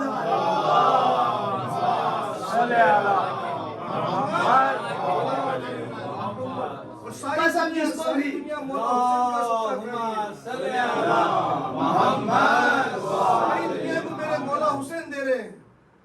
سبحان اللہ. ساری دنیا کو میرے مولا حسین دے رہے ہیں. لبیک یا حسین، لبیک یا لبیک یا حسین. لبیک یا حسین. افضل کل جہاں میں گھرانہ حسین کا، نبیوں کے تاجدار نانا حسین کا. ایک پل کی تھی زندگی یزید کی، صدیاں حسین کی ہیں زمانہ حسین کا. سبحان اللہ. لبیک یا حسین، لبیک یا حسین. نعرہ حیدری. یا علی. بس پتہ یہ چلا کہ جس کو بھی جنت کے اوپر یقین ہے اور رسول کے اس بڑے وعدے کے اوپر یقین ہے، وہ بڑی آسانی سے خمس ادا کرتا ہوا نظر آئے گا، نمازیں پڑھتا ہوا نظر آئے گا، اسلام کے احکامات پر عمل کرتا ہوا نظر آئے گا، اپنے چھوٹوں کی عزت کرتا ہوا نظر آئے گا، اپنے بڑوں کا احترام کرتا ہوا نظر آئے گا، بھائیوں کے حقوق ادا کرتا ہوا نظر آئے گا، بہن کا حصہ دیتا ہوا نظر آئے گا. دیکھو اس کو یہ بتا دیا گیا ہے کہ دیکھو یہ جو تم دے رہے ہو یہ ضائع ہونے والا نہیں ہے، یہ تم کو ملے گا. یہ بس وہ فلسفہ تھا کہ جو رسول اللہ نے دنیا کے سامنے رکھا کہ تم جو کچھ بھی کرو گے وہ برباد ہونے والا نہیں. ان اللہ لا یضیع اجر المحسنین. جس نے بھی ذرہ برابر نیکی کرتی ہے اس نیکی کا بدلہ بڑا ہو کر کے اس کو دیا جائے گا. یہی وہ فلسفہ ہے عزیزان محترم، جس فلسفے کی بنیاد پر رسول اللہ نے اتنے بگڑے ہوئے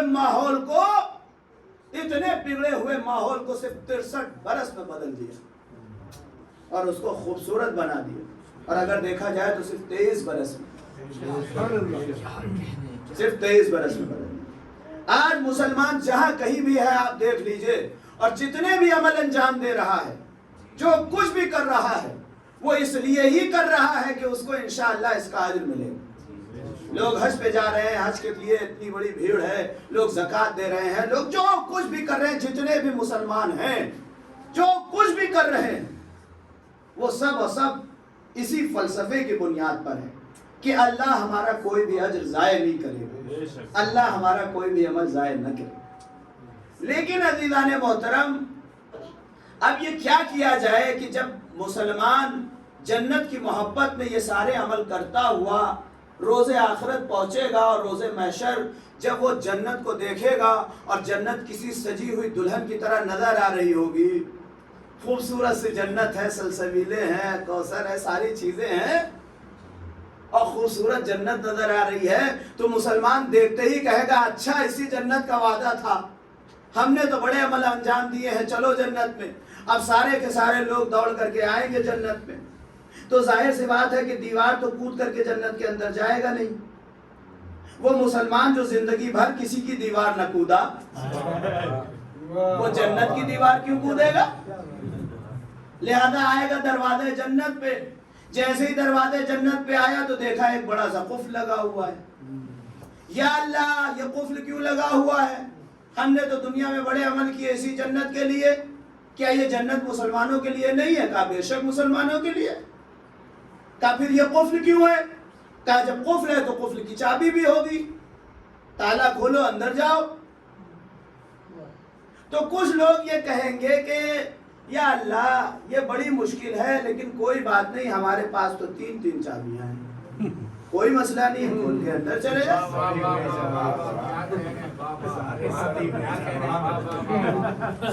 اب پہلی چابی لگائی، کی چابی، اب تالا نہیں کھولا. یا اللہ یہ کیا مسئلہ ہے؟ کسی نے کہا بھائی پریشان نہ ہو، اگین ٹرائی، ابھی دوسری چابی ہے. اب دوسری چابی لگائی، وہ بھی بیکار ہے. اب ٹینشن اور بڑھ گئی. اب آخری چابی ہے، کھلا تو کھلا، نہیں کھلا تو بڑی پریشانی. اب بہرحال بڑا ہمت کر کے اور بسم اللہ پڑھ کے اور نعوذ باللہ پڑھ کے پھونک پھونک کر کے انہوں نے لگایا. لیکن اب کیا بتائے، قسمت کے مارے چابی پہ گھمایا لیکن تالا نہیں کھلا. یا اللہ تو مجھ سے ایک چابی کی بات کر رہا تھا، یہاں 3 چابیاں لگا دی، تالا نہیں کھل رہا ہے. آواز آئے گی دیکھو تالا میرا بنایا ہوا ہے، چابی بھی میری بنائی ہے.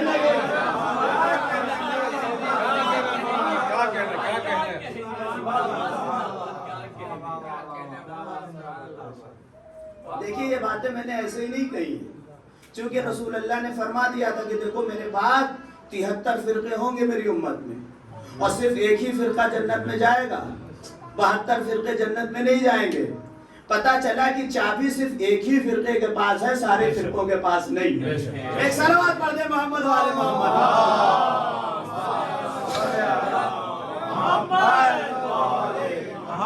انشاءاللہ ادامہ کل سے دوں گا، بس آج میں نے زحمت کو تمام کر دی۔ عزیزان محترم، وہ رسول کہ جس نے انسانوں کو انسان بنایا، ان وحشی انسانوں کو واقعی انسان بنایا، سب کو مسلمان بنایا، لوگوں نے اس کے ساتھ بھی دغا کی، اس لیے کہ اس کے جنازے میں بھی بہت کم لوگ شامل ہیں، مشکل سے 11 لوگ شامل ہیں۔ عزیزو، یہی تاریخ تھی کہ جب رسول کا سر جناب فاطمہ زہرا کے زانو پہ رکھا ہوا تھا، بار بار جناب فاطمہ زہرا روتی تھی اور اپنے آنسوؤں کو اپنے چادر میں جذب کر لیتی تھی۔ رسول اللہ آنکھیں نہیں کھول رہے تھے۔ ایک مرتبہ گھر کے دروازے پہ دق الباب ہوا، جناب فاطمہ زہرا نے بڑی آہستہ آواز بلند کی آواز دی، اے بھائی تو کون ہے؟ ابھی چلا جا، میرا بابا ابھی بیمار ہے، میرا بابا مریض ہے، میرے بابا کی طبیعت ٹھیک نہیں ہے، میرے بابا نے کئی دن سے کچھ کھایا نہیں ہے، تو چلا جا۔ عزیزوں، کچھ دیر کے لیے دق الباب رک گیا، جناب فاطمہ اپنے بابا کا سر اپنے زانوں میں لیے بیٹھی ہوئی ہیں۔ ایک مرتبہ پھر دق الباب ہوا، جناب فاطمہ زہرا نے پھر آہستہ سے آواز بلند کی، کہیں ایسا نہ ہو میرا بابا میری آواز سے اٹھ جائے، میرے بابا کو میری آواز سے پریشانی اذیت ہو جائے، لہذا آہستہ سے بولی، آہستہ سے کہا، ہے بھائی ابھی چلا جا، میرے بابا کی طبیعت ٹھیک نہیں ہے۔ عزیزو، تیسری مرتبہ پھر دق الباب ہوا، پھر جناب فاطمہ زہرا نے کہا تو بے بسی سے آنکھوں میں آنسو آ گئے، اور اس طریقے سے آنسو آئے کہ اس مرتبہ جناب فاطمہ اپنی چادر میں ان آنسوؤں کو جذب نہ کر پائیں، اور وہ آنسو رسول اللہ کی پیشانی پہ گرے۔ جیسے ہی رسول اللہ کی پیشانی پہ جناب فاطمہ کے آنسو گرے، ایک مرتبہ رسول اللہ نے اپنی آنکھیں کھول دی، آواز دی، ہے میری بیٹی ابھی تو میں زندہ ہوں، ابھی سے تم کیوں گریہ کر رہی ہو؟ ابھی تم گریہ نہ کرو، جس نے تمہیں اذیت دی اس نے مجھے اذیت دی، جس نے مجھے اذیت دی اس نے خدا کو اذیت دی۔ عزیزو، ایک مرتبہ جناب فاطمہ کہتی ہیں کہ اے بابا کوئی شخص ہے جو دروازے پہ دق الباب کر رہا ہے، میں اس سے کہتی ہوں کہ ابھی چلا جا، میرا بابا ابھی ٹھیک نہیں ہے، میرے بابا کی طبیعت خراب ہے، ابھی چلا جا، مگر وہ جاتا نہیں ہے۔ 3 مرتبہ وہ دق الباب کر چکا ہے۔ ایک مرتبہ میرے رسول نے آواز دی، ہے میری بیٹی جسے تم منع کر رہی ہو اسے کسی بھی دروازے پہ اجازت کی ضرورت نہیں ہے، یہ تو تیرے در کی عظمت ہے کہ ملک الموت جیسا فرشتہ تمہاری اجازت کے لیے کھڑا ہوا ہے۔ اے میری لال، اگر تم نے اسے اجازت نہ دی تو وہ گھر کے اندر قدم نہ رکھ سکے گا۔ اے میری لال، مشیت الہی یہ ہے کہ تم اسے اجازت دے دو۔ عزیزو، کس دل سے جناب فاطمہ نے اجازت دی ہوگی، رسول اللہ نے کیسے سمجھایا ہوگا، بس اتنا ملتا ہے کہ رسول اللہ نے کہا، اے میری لال غم نہ کرو، اس لیے کہ سب سے پہلے تم مجھ سے ملو گی۔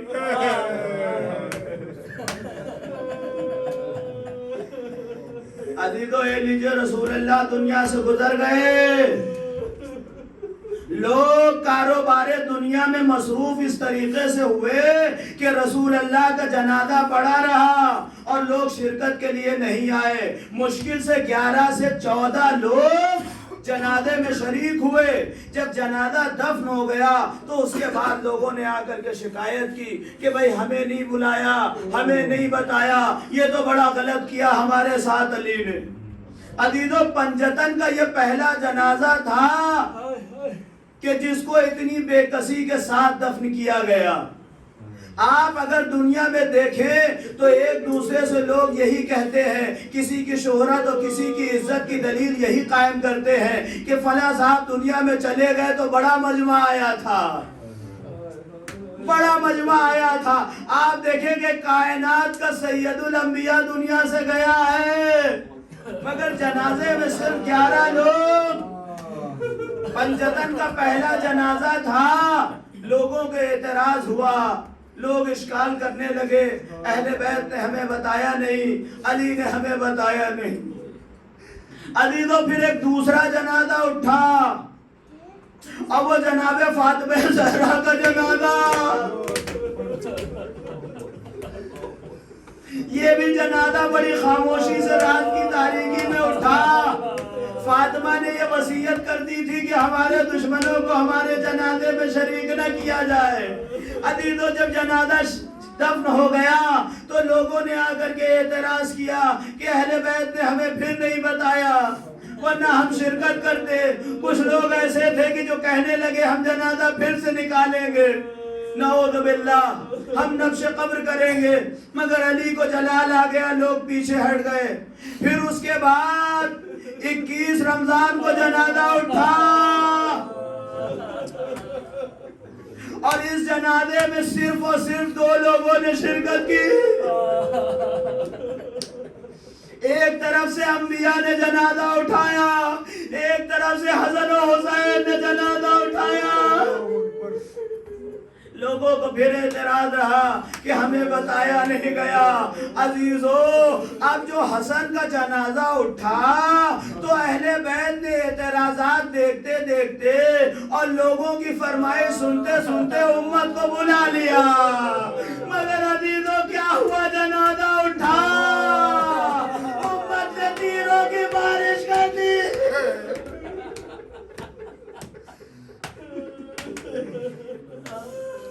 عزیزو، ہونا تو یہ چاہیے تھا کہ جب اس پنجتن کے جنازے میں تمہیں شرکت کا موقع ملا تھا تو ذرا عزت و احترام دکھاتے، ذرا محبتیں دکھاتے۔ اور عزیزو، ایک آخری پنجتن کا جنازہ ایسا تھا کہ جس میں صرف تیروں کی بارش نہیں بلکہ پامال صبح سبا کر دیا گیا، گھوڑوں کی نال بندی کی گئی۔ حسین کا جنازہ ٹکڑوں میں تقسیم کر دیا گیا۔ یہ پنجتن کا جنازہ تھا جس کے ساتھ امت نے یہ سلوک سیعلم الذین ظلموا ایہم ماتم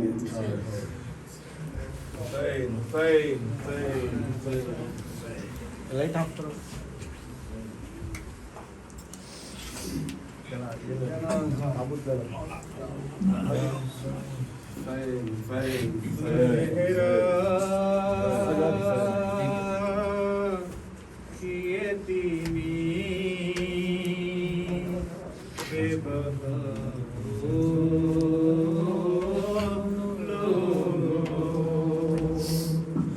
آنسو زہرا کی یتیمی پہ بہاؤ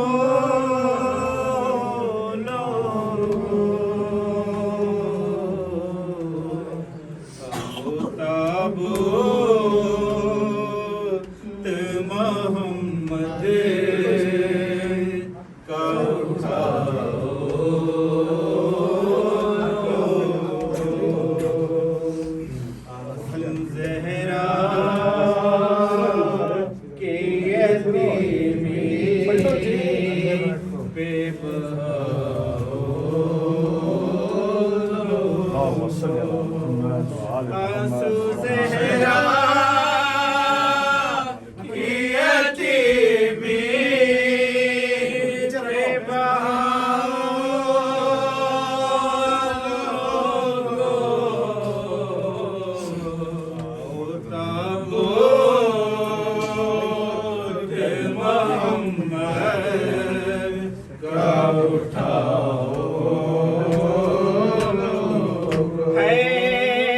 رسول اللہ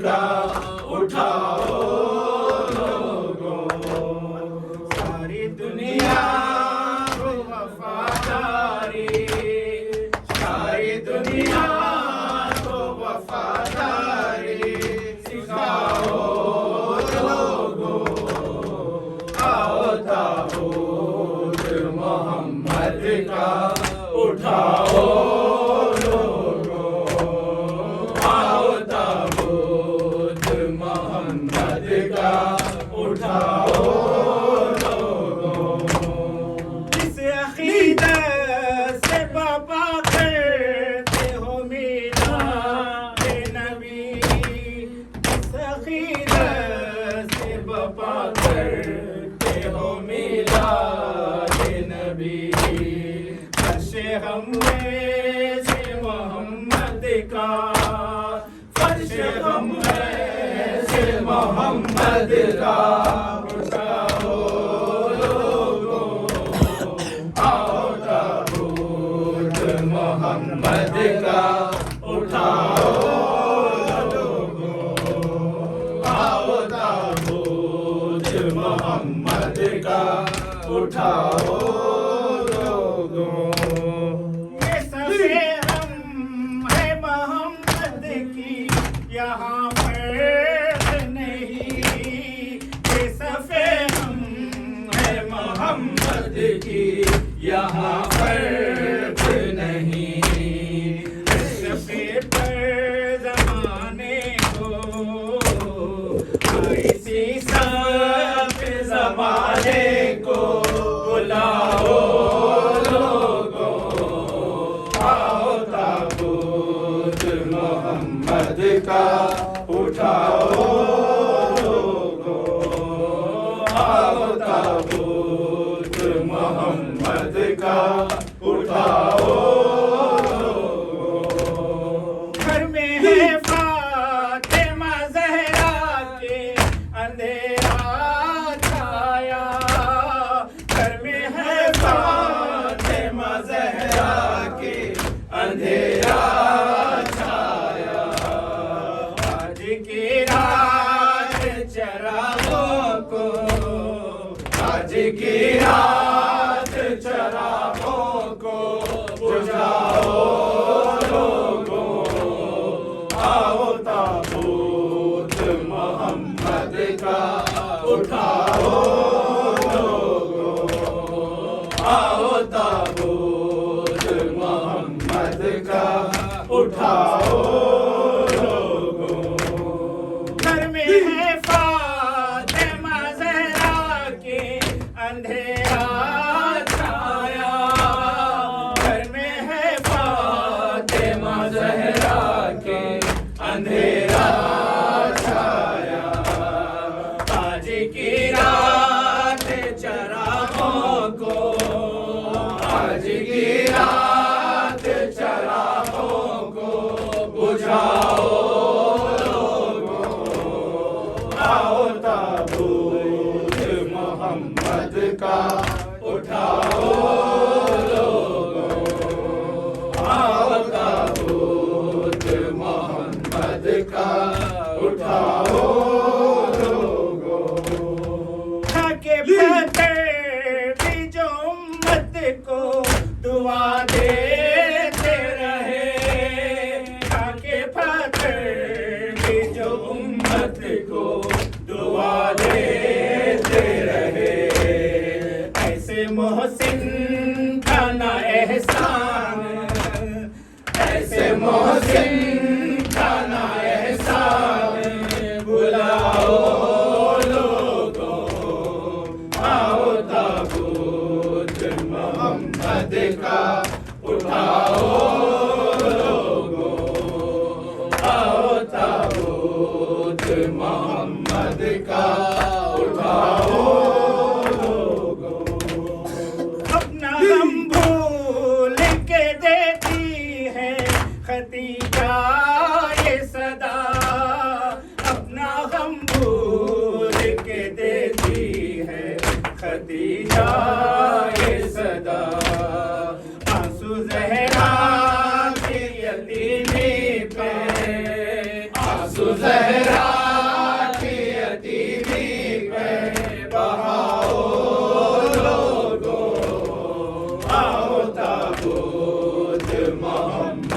کا اٹھاؤ لوگو، آؤ تابوت محمد کا اٹھاؤ لوگو، ہمیں مظلوم کے رونا ہے نبی کی سنت، ہمیں مظلوم کے رونا ہے نبی کی سنت، یہ حقیقت نہ زمانے سے، یہ حقیقت نہ زمانے سے چھپاؤ لوگو، آؤ تابوت محمد کا اٹھاؤ لوگو، آؤ تابوت محمد کا اٹھاؤ لوگو، جو خاموش بخیا کے اجڑ جانے پر، جو خاموش بخیا کے اجڑ جانے پر، اپنے سرکار کو ایسے نہ، اپنے سرکار کو ایسے نہ رلاؤ لوگو، آؤ تابوت محمد کا اٹھاؤ لوگو، آؤ تابوت محمد کا اٹھاؤ لوگو، اپنے بابا کی جدائی میں جو چھپ کر روئے، اپنے بابا کی جدائی میں جو چھپ کر روئے، کل صفات فاطمہ کا، دل صفات فاطمہ کا پڑھاؤ لوگو، آؤ تابوت محمد کا اٹھاؤ لوگو، آؤ تابوت محمد کا اٹھاؤ لوگو، تیروں نے سجایا ہے تابوت حسن کا، تیروں نے سجایا ہے تابوت حسن کا، گھر لوٹ کے آیا ہے، گھر لوٹ کے آیا ہے تابوت حسن کا، تیروں نے سجایا ہے تابوت حسن کا، شبیر یہ کہتے تھے شبیر کے جنازے پر، شبیر یہ کہتے تھے شبیر کے جنازے پر، کیوں قوم نہایا ہے تابوت حسن کا، تیروں نے سجایا ہے تابوت حسن کا، اجلا تھا کفن لیکن بے درد لہینوں نے، اجلا تھا کفن لیکن بے درد لہینوں نے، خورنگ بنایا ہے تابوت حسن کا، تیروں نے سجایا ہے تابوت حسن کا، ایک دنیا مخالف تھی پوچھے کوئی سرور سے، ایک دنیا مخالف تھی پوچھے کوئی سرور سے، کس طرح اٹھایا ہے تابوت حسن کا، تیروں نے سجایا ہے تابوت حسن کا، جب تیروں کی بارش تھی اے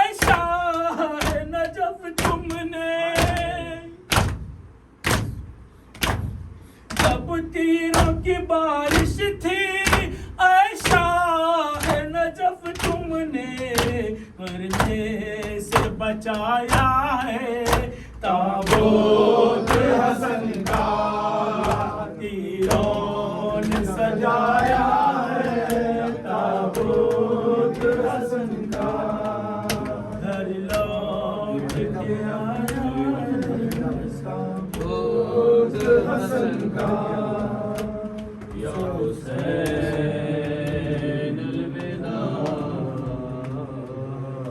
یا حسین الوداع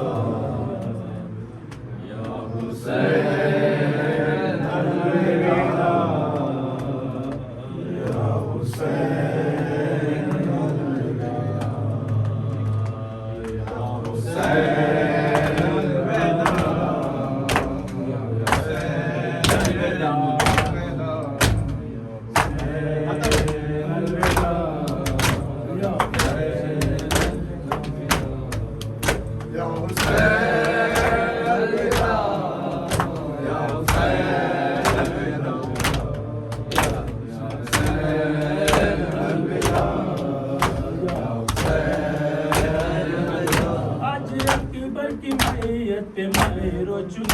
آج اکبر کی میت پہ میں رو چکی ہاتھ افسوس عباس سے دھو چکی ہاتھ افسوس عباس سے دھو چکی کس کو کہوں سب کو میں رو چکی کس کو کہوں سب کو میں رو چکی بھائی اب ظلم کی انتہا ہو چکی بھائی اب ظلم کی انتہا ہو چکی الوداع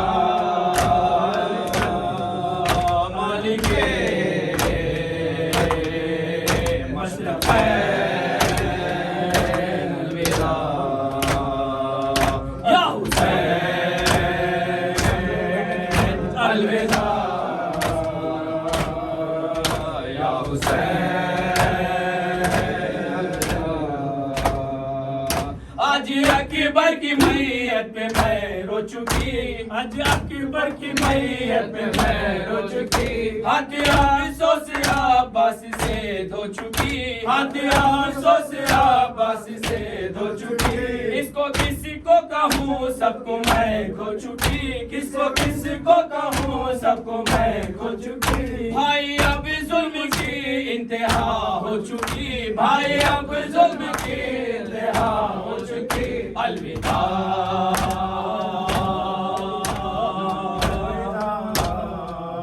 مالک مشرق یا حسین الوداع